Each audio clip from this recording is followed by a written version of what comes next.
Wanita pelampiasan. Bab ke-8. Momi, kenapa sih bohongin Tom kalau lagi sakit? Habis kamu selalu menolak jika mau dikenalin sama anak teman Momi. Jawab Tania tak kalah kesal. Mom, Tom belum ingin memikirkan dulu. Tom masih banyak urusan, sangga Ansel. Coba dulu Kak untuk pendekatan. Paling tidak 1 bulan aja, biar kalian saling mengenal. Kalau tidak ada kecocokan, kamu boleh menolaknya sayang, ucap Tania lagi. Lalu Tania meninggalkan Thomas yang masih duduk sendiri di ruang tengah. Tom sayang, ini Isabella pengen keliling taman, temenin deh, pinta Tania. Ansel pun keluar dan menatap Bella. Ansel terpaksa tersenyum karena Bella juga tersenyum padanya. Mereka pun berjalan di taman samping rumah. Tom, aku sebenarnya juga kurang suka dengan perjodohan ini, kata Bella langsung to the point. Ansel hanya menoleh sebentar ke Bella dan tidak ada keinginan untuk menanggapi.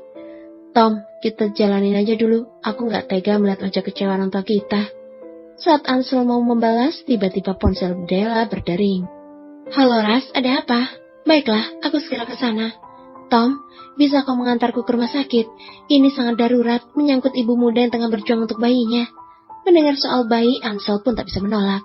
Baiklah, ucapnya. Lalu Thomas mengambil mobilnya yang ada di garasi. Mereka pergi dengan kecepatan begitu cepat. Entah kenapa Ansel begitu khawatir mendengar penuturan dari Bella mengenai bayi muda yang berjuang hidup untuk bayinya tadi. 40 menit kemudian, mereka telah sampai di rumah sakit, dan Bella buru-buru ke ruangannya untuk mengambil alat-alatnya. Dokter, tolong keponakan dan cucu saya nggak bisa kehilangan mereka berdua, ucap seorang wanita yang usianya sekitar 51 tahun, tapi masih kelihatan sangat muda dan cantik. Tenang ibu, kami akan berusaha semaksimal mungkin. Melihat ada seorang ibu-ibu yang menunggu di ruangan itu, Hansel jadi sedikit kecewa. Hansel kira pasien itu adalah Mar, wanita yang sudah mengisi hari-harinya selama 2 bulan ini.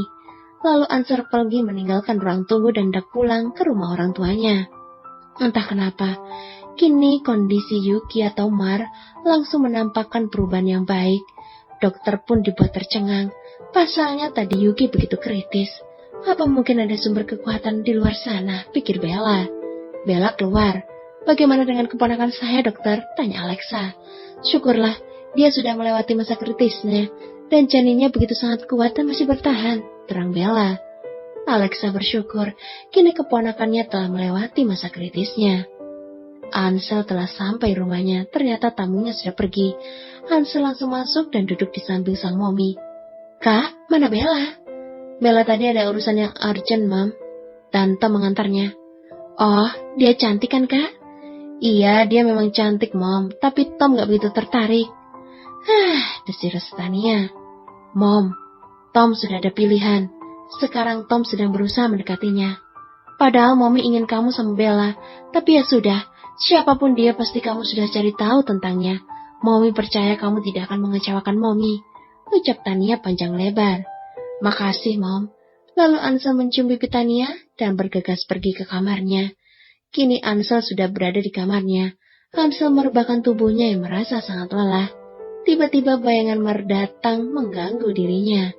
Mar saat tersenyum, Mar saat merasa takut, Mar saat mengiba untuk dilepas. Bayangan itu sangat mengganggunya. Sial kau Mar, kenapa sih dirimu saat ini? Racau Ansel. Ansel benar-benar tak bisa menghilangkan bayangan Mar. Ansel pun keluar dan menuju garasi mobil. Dia keluar dengan mengendarai mobil sendiri. Ansel pergi ke klub malam untuk menenangkan sedikit kegelisahannya tentang Mar. Saat Alexa memungut barang-barang yang ada dalam tas gadis itu, Alexa menemukan cincin yang sama yang dia miliki. Ya, itu adalah cincin pemberian orang tuanya yang diberikan kepada cucu atau menantu wanita di keluarganya. Alexa memandangi cincin itu dan melihat di balik cincin yang bertuliskan Fernando. Lalu Alexa mengambil dompet Yuki. Di dalam dompet Yuki ada beberapa foto Jervis dan Aisyah. Ya Tuhan, ternyata gadis ini keturunan Fernando. Desis Alexa yang begitu bahagia. Alexa terkejut tak percaya jika dia adalah anak dari Jervis Fernando dan Yuki Naisha. Jadi kau adalah keponakanku juga, Yuki. Kau sungguh cantik seperti almarhum nenekmu. Desisnya yang berlinang air mata. Pagi telah tiba. Seorang ibu sedang mengelus kepala sang gadis yang selama ini dicari oleh kakak dan dirinya. Ya, setelah pengusiran keponakan satu-satunya, sang kakak mengalami sakit yang begitu parah. Dia sudah berusaha mencari informasi tentang keberadaan putranya, namun tak diketemukan hingga ajal pun menjemputnya.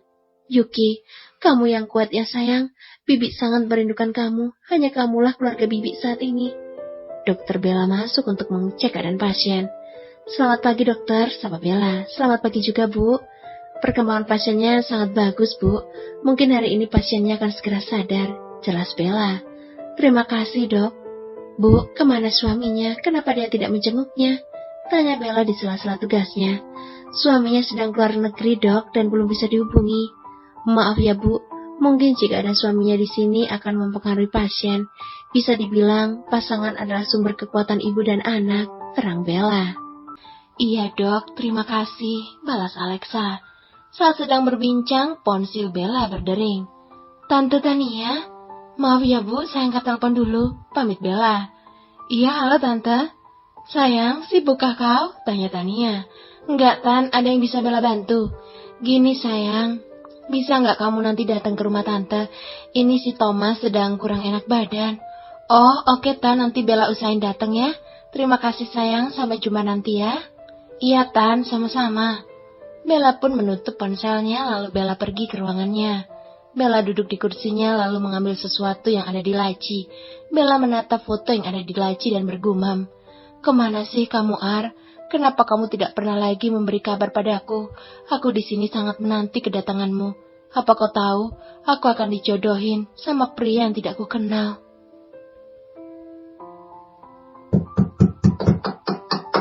Ya, masuklah, Tita Bella.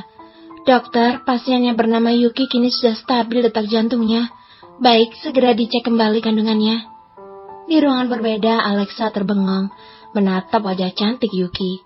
Kemana suamimu, nak? Kenapa tidak ada kabar darinya? Benarkah kau sudah menikah? Atau ini ulah karena pergaulan bebas? Tanya Alexa dalam hati. Alexa begitu merindukan keluarganya segera berkumpul. Setelah dulu Alexa kehilangan suami dan anaknya, Alexa tidak mau menikah lagi. Karena prinsip di keluarga besar Alexa, menikah itu cuma sekali seumur hidup. Di tempat yang berbeda, Hansel terbangun dari tidurnya. Dia merasakan kepalanya yang agak pusing karena kebanyakan minum yang mengandung alkohol. Hanya itu cara Hansel mengusir bayangan Mar. Dia benar-benar menyesal. Dasar dokter sialan, kesal Hansel.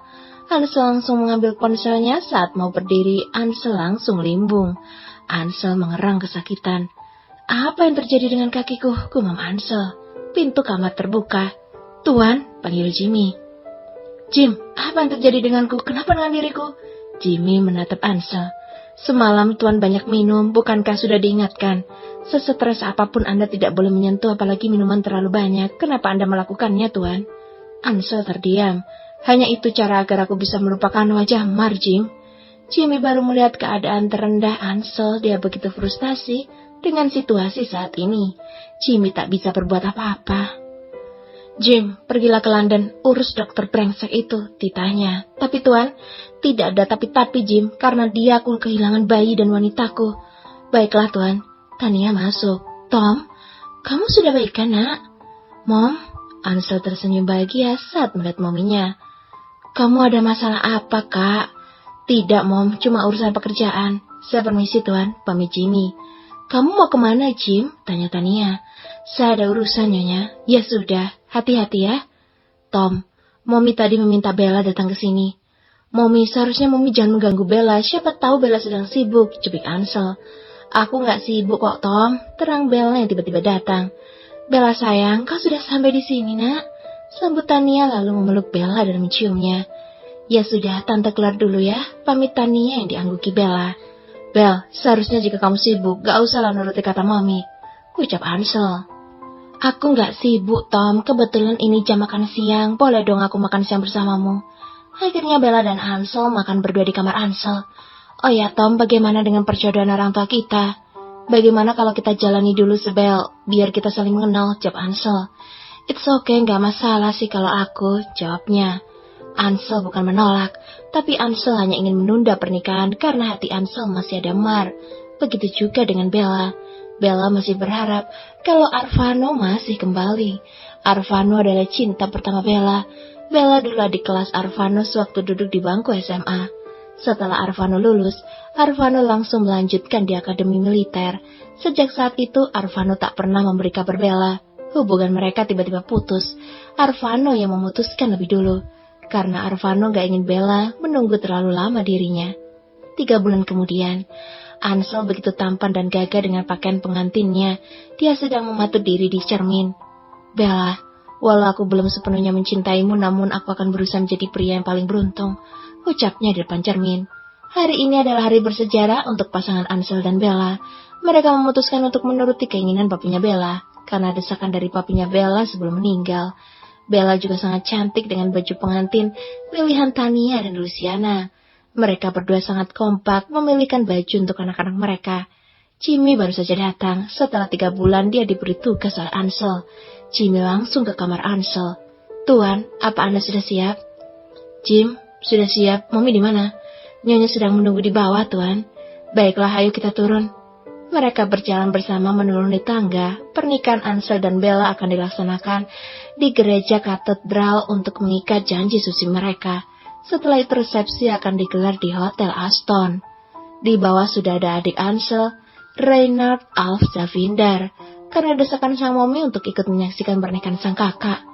Wah, Kak Tom ganteng sekali, puji Ray. Kau juga sangat ganteng, Boy, balasnya. Yuk kita berangkat, Mami yakin keluarga Bella sudah menunggu, gumam Tania. Mereka berangkat dengan satu mobil, namun Jimmy bawa mobil yang beda. Karena setelah janji suci yang diucapkan Ansel di gereja, Ansel dan Bella akan langsung dibawa ke hotel tempat resepsi digelar. 15 menit kemudian, mereka telah sampai di gereja. Ansel menunggu Jimmy dan Ray sebagai pendamping mempelai pria. Mereka pun berjalan beriringan. Jimmy membawa Ansel ke mimbar bersama seorang pendeta. Setelah itu giliran mempelai wanitanya datang dan Jimmy yang akan menyambutnya. Jimmy menoleh pada mempelai wanita yang baru masuk gereja. Cica, ucap Jimmy tak percaya. Cica adalah panggilan sayang Jimmy ke Isabella. Wanita yang sudah lama Jimmy tinggalkan tanpa kata break kini akan menjadi majikannya. Jimmy menatap wajah cantik Bella tanpa kedip. Ada perasaan sakit di dalam sana, namun semua itu adalah salah Jimmy. Sedangkan Bella belum menyadari jika di sini ada kekasihnya yang sudah lama ditunggu. Jim, sambut mempelai wanitanya dan bawa ke sini. Suara Tania menyadarkan Jimmy akan kebodohannya. Baik, Nyonya. Siap, Jimmy. Jimmy melangkah mendekati Bella. Cica.